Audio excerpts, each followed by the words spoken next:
Nitong Lunes, nagbaba ng hatol ang impeachment court sa twin subpoena request ng prosecution para sa bank at tax records ni Vice President Sara Duterte, ng kanyang asawang si Manny Scarpio at ng mga negosyong allegedly konektado sa mag-asawa.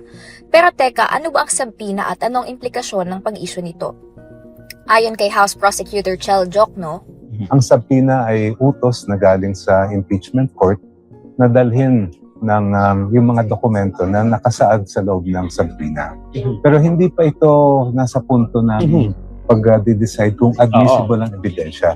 Pag nasa impeachment ang mga dokumento at pagka isinalang na natin yan mismo sa trial, doon na lang natin malalaman kung tatanggapin yun bilang ebidensya ng impeachment court o hindi. ano nga ba ang mga pinayagang isubpoena para sa unang subpoena request directed sa Bank Institutions at Anti-Money Laundering Council o AMLC?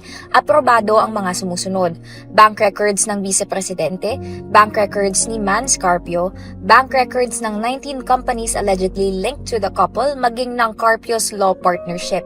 Bukod sa mga taong Vice Presidente si VP Sara, kasama rin sa coverage ng subpoena ang mga bank records ng mga taong 2007 to 2021. Basta gagamitin lamang ang mga ito bilang baseline at di para magawa ng mga bagong impeachable offenses.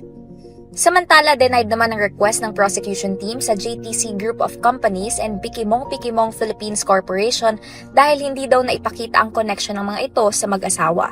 Sa bank records, tanging peso accounts lamang ang titignan. Ang foreign currency deposits ay excluded din without the written consent of the respective depositors. Samantala, para naman sa tax records ng mag-asawa at ng mga negosyong umano'y linked sa mag-asawa, granted din ang subpoena na directed kay BIR Commissioner Charlito Martin Mendoza.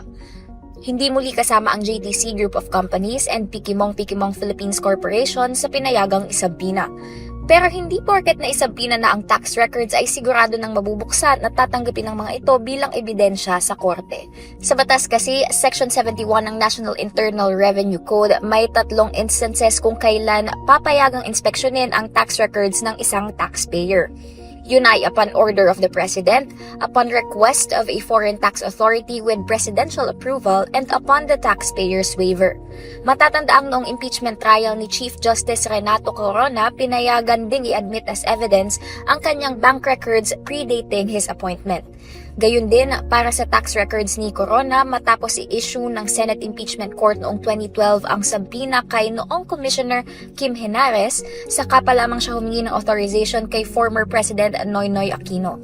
Dahil dyan, kakailanganin din ni Mendoza ngayon na humingi ng permiso mula kay Pangulong Bongbong Marcos para tanggapin sa korte ang anumang dokumento na mapaproduce ng BIR.